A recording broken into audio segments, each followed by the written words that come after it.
Good morning. നമ്മൾ ഇന്നത്തെ class കൊണ്ട് ഉദ്ദേശിക്കുന്നത് അക്കൗണ്ടൻസിയിലെ ഒന്നാമത്തെ ചാപ്റ്ററിലെ ചില ഭാഗങ്ങൾ, ഫോക്കസ് ഏരിയ പ്രകാരമുള്ള ചില ഭാഗങ്ങളുടെ റിവിഷനാണ്. നമ്മൾ ഈ ചാപ്റ്റർ വിശദമായിട്ട് മുമ്പ് പഠിച്ചതാണ് അല്ലേ? ഓക്കെ.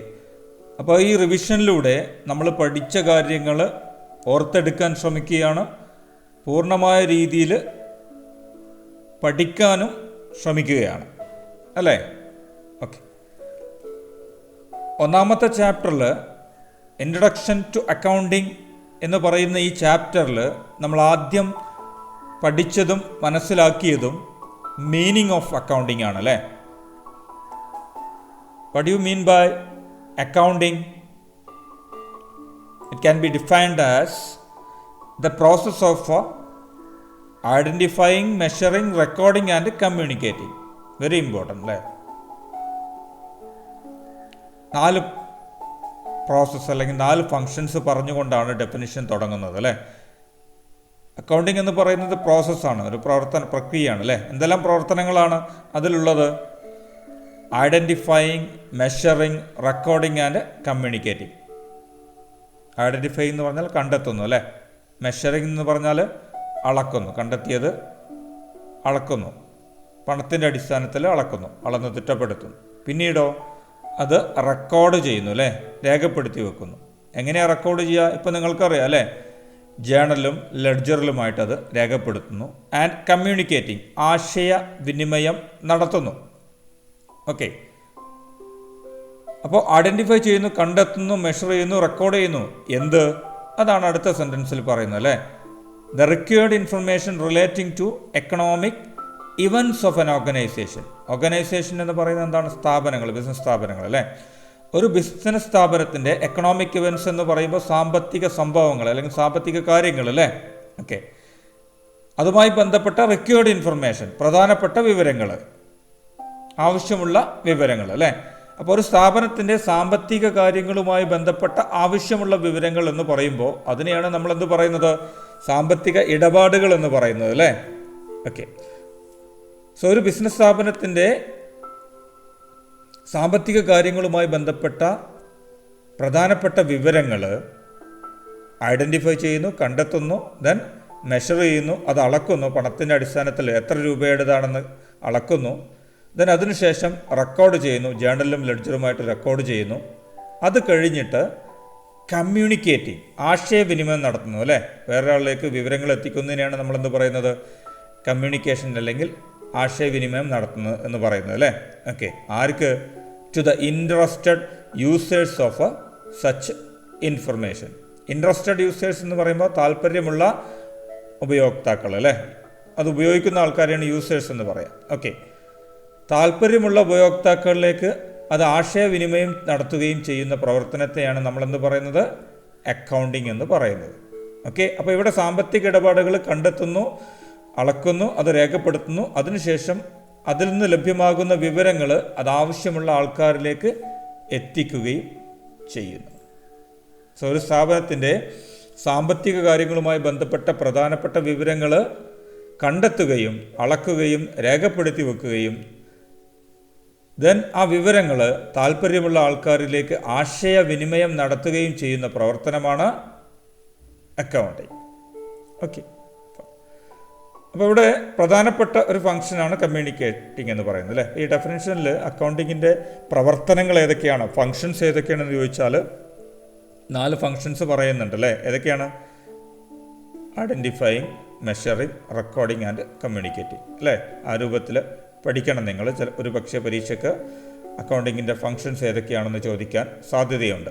ഏതൊക്കെയാണ് ഫങ്ഷൻ അല്ലെങ്കിൽ ഏതൊക്കെയാണ് പ്രവർത്തനങ്ങളെന്ന് പറയുന്നത്? ഐഡൻറ്റിഫൈ ചെയ്യുക, മെഷർ ചെയ്യുക, റെക്കോർഡ് ചെയ്യുക ആൻഡ് കമ്മ്യൂണിക്കേറ്റ് ചെയ്യുക അല്ലേ? Okay, fine. ഇനി അവസാനം കമ്മ്യൂണിക്കേഷൻ, ആശയവിനിമയം നടത്തുക അല്ലേ? നമ്മളൊക്കെ ആശയവിനിമയം നടത്താനായിട്ട് ഉപയോഗിക്കുന്ന മീഡിയ, അതിനുപയോഗിക്കുന്ന മാധ്യമമാണ് എന്ത്? ഭാഷ എന്ന് പറയുന്നത് അല്ലേ? നമ്മൾ മലയാളത്തിൽ കമ്മ്യൂണിക്കേറ്റ് ചെയ്യുന്നു, ഇംഗ്ലീഷിൽ കമ്മ്യൂണിക്കേറ്റ് ചെയ്യുന്നു. അതുപോലെ തന്നെ ഒരു ബിസിനസ് സ്ഥാപനം അതിൻ്റെ സാമ്പത്തിക വിവരങ്ങൾ മറ്റുള്ളവരിലേക്ക് ആശയവിനിമയം നടത്താൻ ഉപയോഗിക്കുന്ന മീഡിയ ആണ്, എന്ത് മീൻസ് ആണ്, എന്ത് അക്കൗണ്ടിങ് അല്ലേ. അതുകൊണ്ട് തന്നെ അക്കൗണ്ടിങ്ങിനെ ബിസിനസ്സിൻ്റെ ഭാഷ, ലാംഗ്വേജ് ഓഫ് ബിസിനസ് എന്ന് പറയുന്നു. So accounting is the means by which financial information about business organisation is communicated to various users. അക്കൗണ്ടിങ്ങിലൂടെയാണ് ഒരു സ്ഥാപനത്തിന് സാമ്പത്തിക വിവരങ്ങൾ ആവശ്യമുള്ള ആൾക്കാരിലേക്ക് ആശയവിനിമയം നടത്തുന്നത് എന്നതുകൊണ്ട് അക്കൗണ്ടിങ്ങിനെ ബിസിനസ്സിൻ്റെ ഭാഷ എന്നുകൂടി പറയുന്നു അല്ലേ. ഈ കാര്യം കൂടി നിങ്ങൾ മീനിങ് പഠിക്കുന്ന സമയത്ത് ഓർക്കേണ്ടതുണ്ട്. ഓക്കെ, അപ്പോൾ ഇവിടുന്ന് ചോദ്യങ്ങൾ എങ്ങനെയൊക്കെ നമുക്ക് പ്രതീക്ഷിക്കാം? ഒന്നുകിൽ ഡിഫൈൻ അക്കൗണ്ടിങ്, അല്ലെങ്കിൽ അക്കൗണ്ടിങ്ങിൻ്റെ മീനിങ് എഴുതാൻ പറയാം. മീനിങ് എഴുതി പറഞ്ഞിരുന്നത് 2 മാർക്കിന് ചോദിക്കാം. അല്ലെങ്കിൽ മീനിങ്ങിൻ്റെ കൂടെ അതിൻ്റെ ഫങ്ഷൻസ് ഏതൊക്കെയാണെന്ന് വ്യക്തമാക്കാനും പറയാം അല്ലേ. ഫങ്ഷൻസ് ചോദിച്ചാൽ നിങ്ങൾ എന്താ പറയുക? Identifying, measuring, recording and communicating അല്ലേ. ഐഡൻറ്റിഫൈ ചെയ്യുക, കണ്ടെത്തുക എന്ന് പറയുമ്പോൾ എന്താ കണ്ടെത്തുന്നത്? സാമ്പത്തിക ഇടപാടുകൾ അല്ലേ. മെഷർ ചെയ്യുക എന്ന് പറയുമ്പോൾ എന്താണ്? ആ സാമ്പത്തിക ഇടപാടുകൾ എത്ര രൂപയുടേതാണെന്ന് മനസ്സിലാക്കുക അല്ലേ. റെക്കോർഡിങ് എന്ന് പറയുന്നത് എന്താണ്? രേഖപ്പെടുത്തി വെക്കുക അല്ലേ. എവിടെയാണ് രേഖപ്പെടുത്തി വെക്കുക? അപ്പോൾ നിങ്ങൾക്ക് വ്യക്തമായിട്ട് അറിയാം. നമ്മളത് ജേണലിലും പിന്നീട് ഇത് ലെഡ്ജറിലേക്കും അക്കൗണ്ടുകളിലേക്ക് പോസ്റ്റ് ചെയ്യുകയും ചെയ്യുന്നു അല്ലേ. അതിനുശേഷം കമ്മ്യൂണിക്കേറ്റ് ചെയ്യുന്നു വിവരങ്ങൾ അല്ലേ. ആ വിവരങ്ങൾ കണ്ടെത്താൻ വേണ്ടിയിട്ടാണ് നമ്മൾ എന്ത് ചെയ്യുന്നത്? ട്രയൽ ബാലൻസും പ്രോഫിറ്റ് ആൻഡ് ലോസ് അക്കൗണ്ടും ബാലൻസ് ഷീറ്റൊക്കെ തയ്യാറാക്കുന്നത് അല്ലേ. ഓക്കെ, അത് യൂസേഴ്സിലേക്ക്, അത് ആവശ്യമുള്ള ആൾക്കാർ അല്ലേ, ഓക്കെ, അവരിലേക്ക് എത്തിക്കുകയും ചെയ്യുന്നു. പിന്നീട് ഇവിടെ ചോദിക്കുക, why accounting is considered as language of business. ബിസിനസ്സിൻ്റെ ഭാഷ എന്ന് അക്കൗണ്ടിങ്ങിന് പറയാനുള്ള കാരണം എന്താണ്? ഒരു ബിസിനസ് സ്ഥാപനത്തിൻ്റെ സാമ്പത്തിക വിവരങ്ങൾ അത് ആവശ്യമുള്ള ആൾക്കാരിലേക്ക് ആശയവിനിമയം നടത്തുന്നത് അക്കൗണ്ടിങ്ങിലൂടെയാണ്. അതുകൊണ്ടാണ് അക്കൗണ്ടിങ്ങിനെ നമ്മളെന്ത് പറയുന്നത്? ബിസിനസ്സിൻ്റെ ഭാഷ എന്ന് പറയുന്നത് എന്ന കാര്യം കൂടി ഈ ഭാഗത്ത് നിങ്ങൾ മനസ്സിലാക്കുക. ഓക്കെ, പിന്നീട് യൂസേഴ്സ്, ഈ വിവരങ്ങൾ ഉപയോഗിക്കുന്ന ആൾക്കാർ അല്ലേ, അതിനെക്കുറിച്ച് നമ്മൾ പഠിച്ചിട്ടുണ്ട്. അവരെ നമ്മൾ 2 വിഭാഗമായിട്ട് തരംതിരിച്ചു അല്ലേ. അക്കൗണ്ടിങ് വിവരങ്ങൾ ആവശ്യമുള്ള ആൾക്കാർ, അല്ലെങ്കിൽ അത് ഉപയോഗിക്കുന്ന ആൾക്കാർ, അവരെയാണ് യൂസേഴ്സ് എന്ന് പറയുന്നത് അല്ലേ. ആദ്യത്തെ ഗ്രൂപ്പ് 2 ഗ്രൂപ്പാക്കിയെന്ന് പറഞ്ഞു. ആദ്യത്തെ ഗ്രൂപ്പ് ഏതാണ്? ഇൻറ്റേർണൽ യൂസേഴ്സ് ആണ് അല്ലേ. ഇൻറ്റേർണൽ എന്ന് പറയുമ്പോൾ എന്താണ്? സ്ഥാപനത്തിനകത്തുള്ള ആൾക്കാർ അല്ലേ. ബിസിനസ് സ്ഥാപനത്തിനകത്തുള്ള ആൾക്കാർ, അതാരൊക്കെയാണ്? മാനേജ്മെൻറ്റ്, ബിസിനസ്സിനെ നിയന്ത്രിക്കുന്ന ആൾക്കാരെയാണ് നമ്മളെന്ത് പറയാം? മാനേജ്മെൻറ്റ് എന്ന് പറയുന്നത് അല്ലേ. ഓണേഴ്സ്, ബിസിനസ്സിൻ്റെ മുതലാളിമാർ അല്ലേ. ഇവർ 2 പേരും ഈ അക്കൗണ്ടിങ് വിവരം ഉപയോഗിക്കുന്ന ആൾക്കാരാണ്. അവർക്കുള്ള പ്രത്യേകത എന്താണ്? ബിസിനസ്സിനകത്തുള്ള ആൾക്കാരാണ് അല്ലേ. ബിസിനസ്സിന് പുറത്തുള്ള ആൾക്കാരെ നമ്മളെന്ത് പറയുന്നു? External users. അവരാരൊക്കെയാണ്? പൊട്ടൻഷ്യൽ ഇൻവെസ്റ്റേഴ്സ് അല്ലേ, ബിസിനസ്സിൽ നിക്ഷേപിക്കാൻ സാധ്യതയുള്ള ആൾക്കാർ. പിന്നെ ബാങ്കേഴ്സ്, ലെൻഡേഴ്സ്, കടം കൊടുക്കുന്ന ബാങ്കുകൾ അല്ലെങ്കിൽ മറ്റ് കടം കൊടുക്കുന്ന ആൾക്കാർ. എംപ്ലോയി യൂണിയൻസ്, സ്ഥാപനത്തിന് തൊഴിലാളി സംഘടനകൾ ഉണ്ടാവും അല്ലേ. ഓക്കെ, അവർക്കത് ആവശ്യമുണ്ടാവാം. സപ്ലയേഴ്സ്, ക്രെഡിറ്റേഴ്സ്, സാധനം സപ്ലൈ ചെയ്യുന്ന ആൾക്കാർ, അങ്ങനെ ക്യാഷ് കിട്ടാനുള്ള ആൾക്കാർ. ഗവൺമെൻറ് ടാക്സ് അതോറിറ്റീസ്, ഗവൺമെൻറ്റിനും ടാക്സ് അതോറിറ്റീസിനും ഒക്കെ ഇത് വേണം അല്ലേ. എത്ര നികുതി ലഭ്യമാക്കാനുണ്ട് അത് നോക്കണേ, അത് അറിയണമെങ്കിൽ കണക്ക് നോക്കണം അല്ലേ. അതുപോലെ നിയമങ്ങൾ അനുസരിച്ചാണ് പ്രവർത്തിക്കുന്നതെന്ന് അറിയണമെങ്കിൽ ഇവിടെ കണക്കുകളും രേഖകളൊക്കെ നോക്കണം വേണ്ടേ. ഓക്കെ, അതുപോലെ തന്നെ റിസർച്ച് നടത്തുന്ന സ്റ്റുഡൻസിന്, കസ്റ്റമേഴ്സിന്, കോമ്പറ്റീറ്റേഴ്സിന്, ഇവർക്കെല്ലാം അക്കൗണ്ടിങ് വിവരങ്ങൾ ആവശ്യമായിട്ട് വരും. അവരൊക്കെ ഇത് ഉപയോഗിക്കുന്ന ആൾക്കാരാണ് അല്ലേ. പക്ഷേ ഇവരൊക്കെ ഏത് കാറ്റഗറിയിലാണ്? സ്ഥാപനത്തിനുള്ള പുറത്തുള്ള ആൾക്കാരായതുകൊണ്ട് എക്സ്റ്റേണൽ യൂസേഴ്സ് എന്ന് പറയുന്നു. ഓക്കെ, അപ്പോൾ യൂസേഴ്സ് ഓഫ് അക്കൗണ്ടിങ് ഇൻഫർമേഷൻ നിങ്ങളുടെ ഫോക്കസ് ഏരിയയിൽ പറഞ്ഞിട്ടില്ല അല്ലേ. ഓക്കെ, പക്ഷേ ഫോക്കസ് ഏരിയ മാത്രമായിട്ട് നമ്മുടെ പഠനം ഒതുക്കാൻ പാടുണ്ടോ? അതിൽ നിന്നൊരല്പം കൂടുതൽ നമ്മൾ പഠിക്കുന്നതാണ് എപ്പോഴും നല്ലത് അല്ലേ.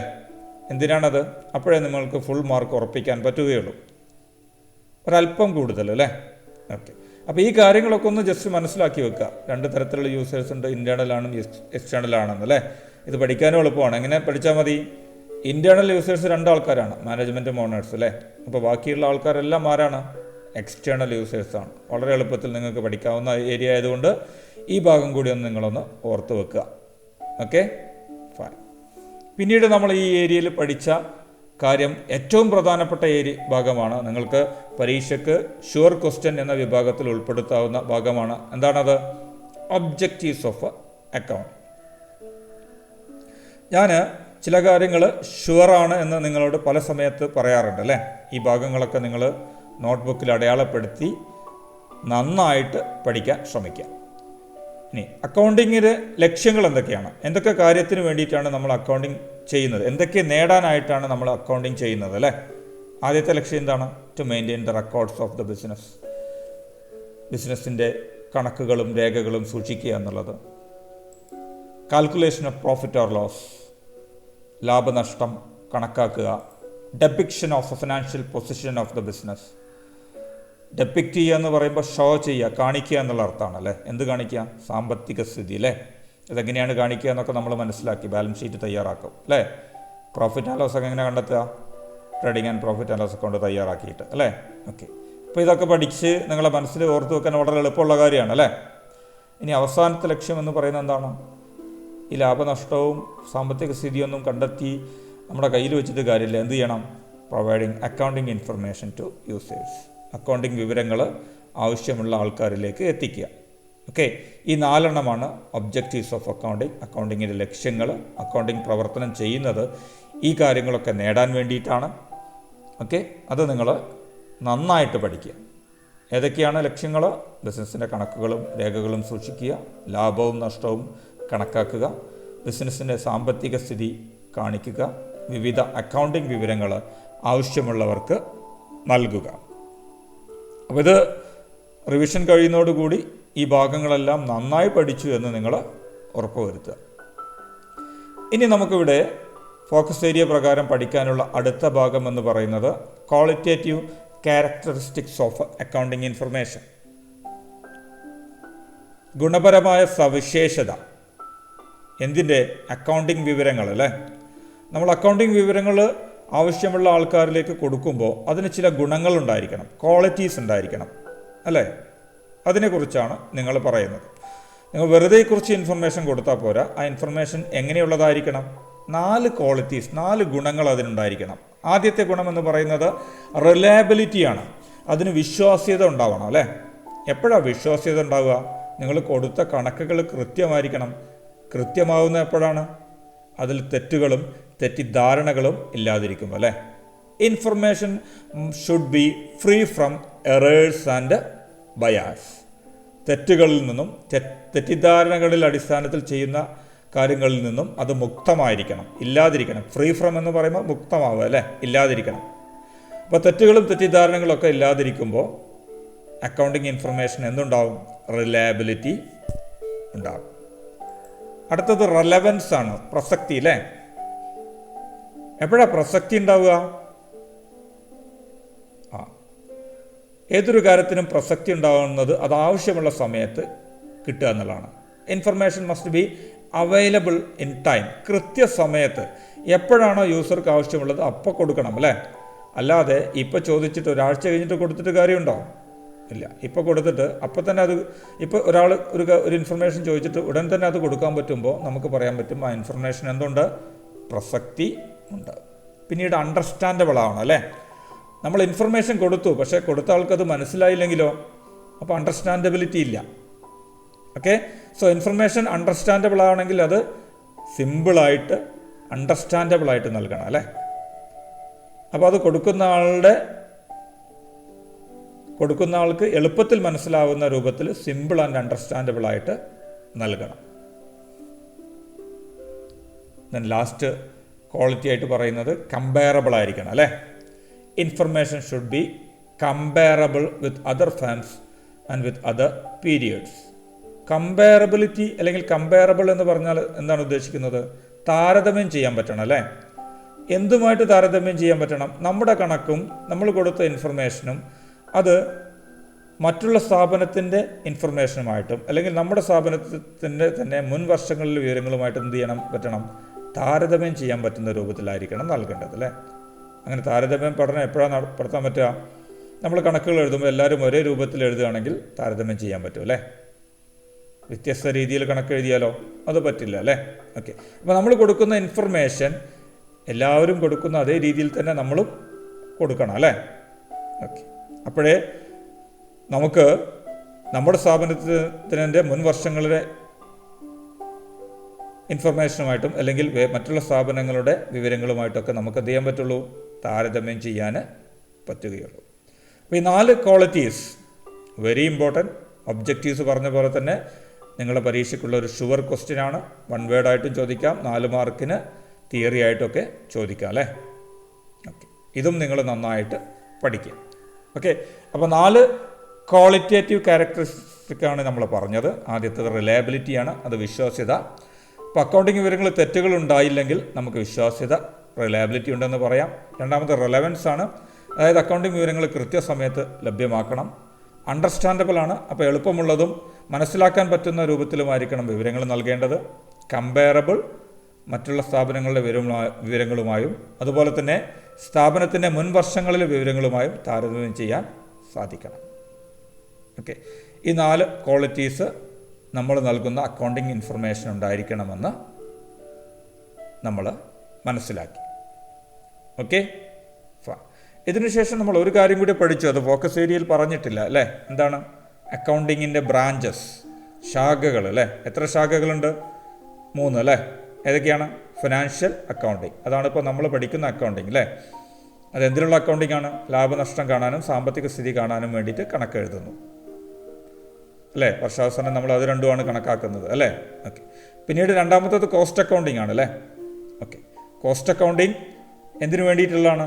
ഉൽപ്പാദിപ്പിക്കുന്ന ഉൽപ്പന്നങ്ങളുടെ കോസ്റ്റ് കണ്ടെത്താൻ വേണ്ടിയിട്ടുള്ള ചിലവ്, എത്ര രൂപ ചിലവായി എന്ന്, ഓരോ ഉൽപ്പന്നങ്ങൾ ഉൽപ്പാദിപ്പിക്കാൻ എത്ര രൂപ ചിലവായി എന്ന് കണ്ടെത്താൻ വേണ്ടി ചെയ്യുന്ന അക്കൗണ്ടിങ് ആണ് കോസ്റ്റ് അക്കൗണ്ടിങ്. പിന്നീട് മാനേജ്മെൻറ്റ് അക്കൗണ്ടിങ്, മാനേജ്മെൻറ്റിന് ആവശ്യമായ വിവരങ്ങൾ നൽകാനായിട്ട് മാത്രം ഒരു അക്കൗണ്ടിങ് സ്ഥാപിക്കുമ്പോൾ അതിനെ മാനേജ്മെൻറ്റ് അക്കൗണ്ടിങ് എന്ന് പറയുന്നു.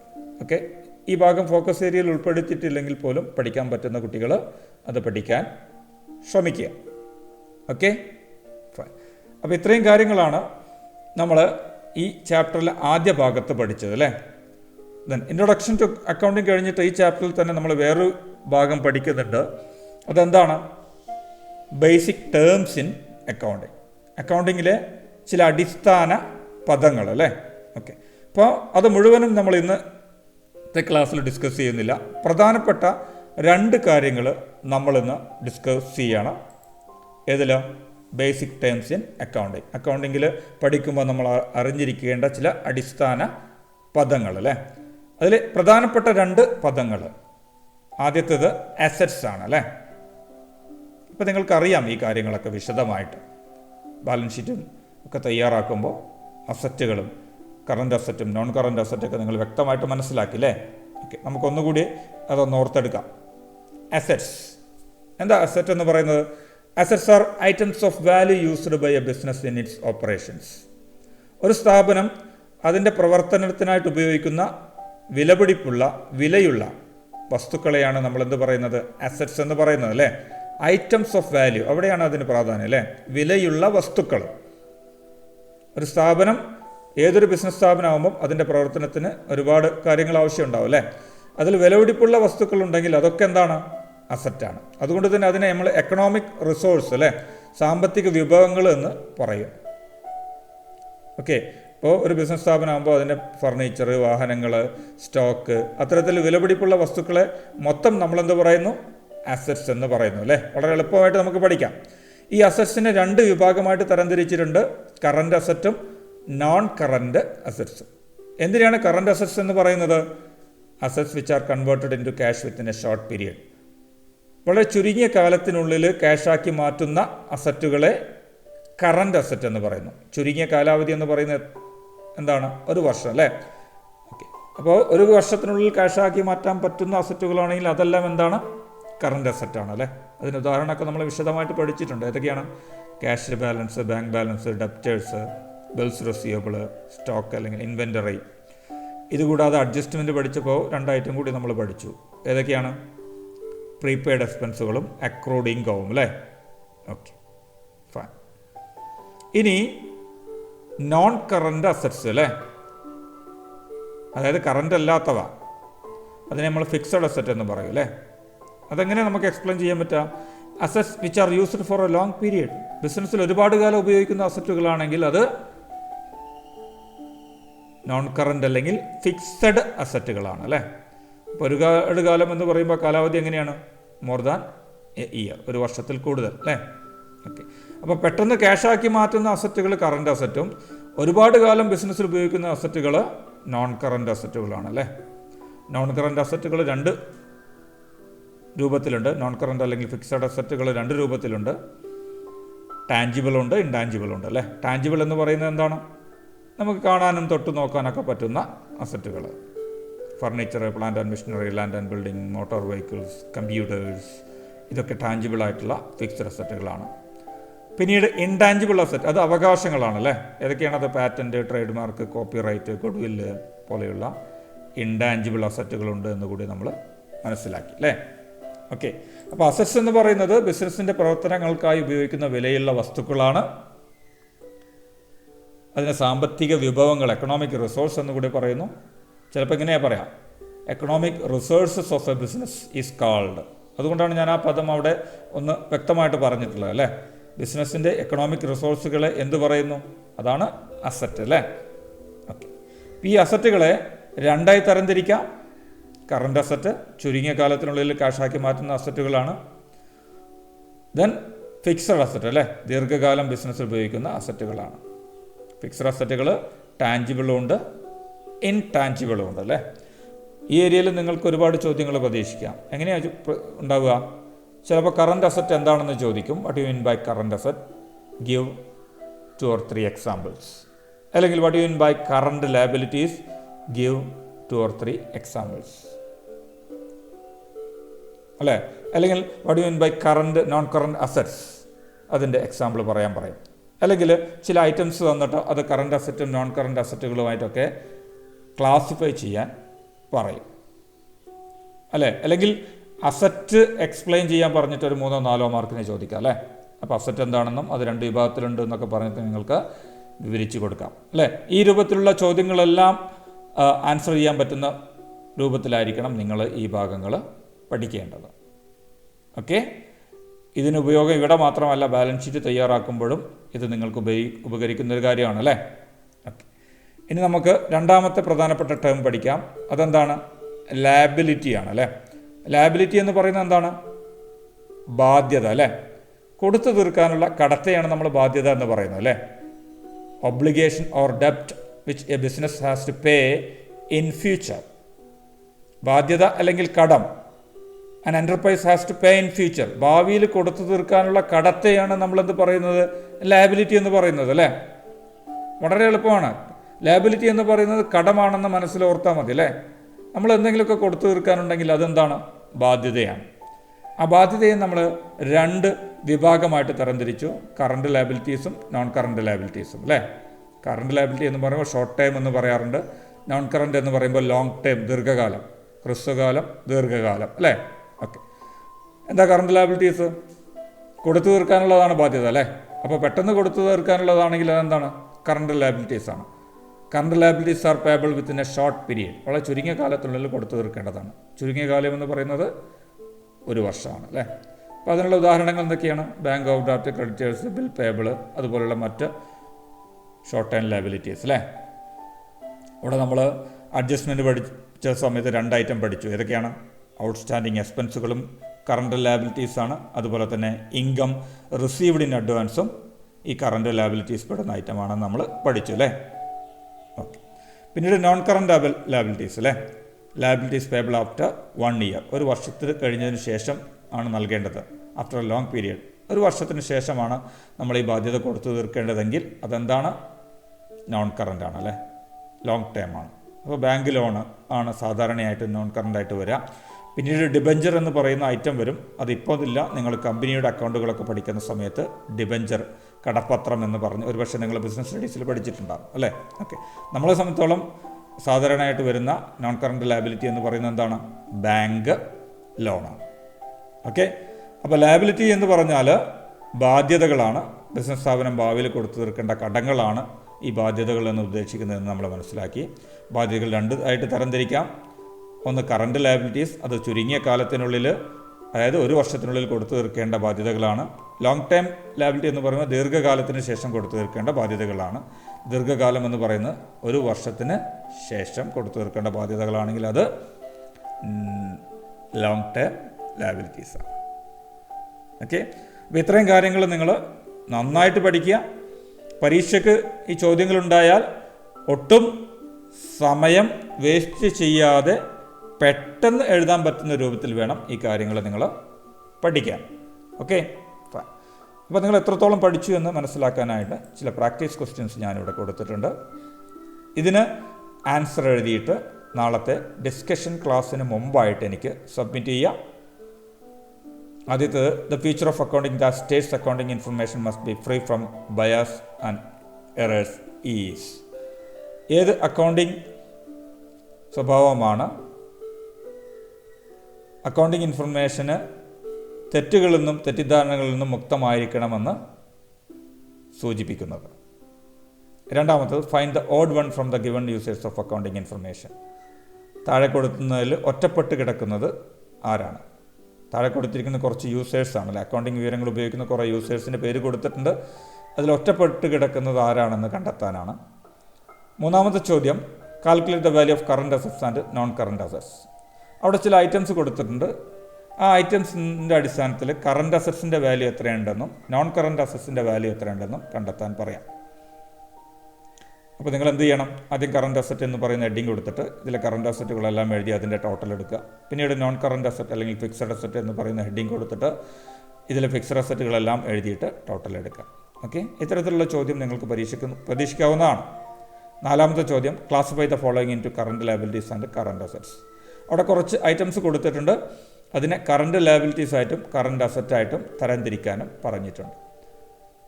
ഈ രൂപത്തിലാണ് ചോദ്യങ്ങൾ ചോദിക്കുക എന്ന് നിങ്ങളെ പരിചയപ്പെടുത്താനായിട്ടാണ് ഇത്തരം പ്രാക്ടീസ് ക്വസ്റ്റ്യൻസ് തന്നിട്ടുള്ളത്.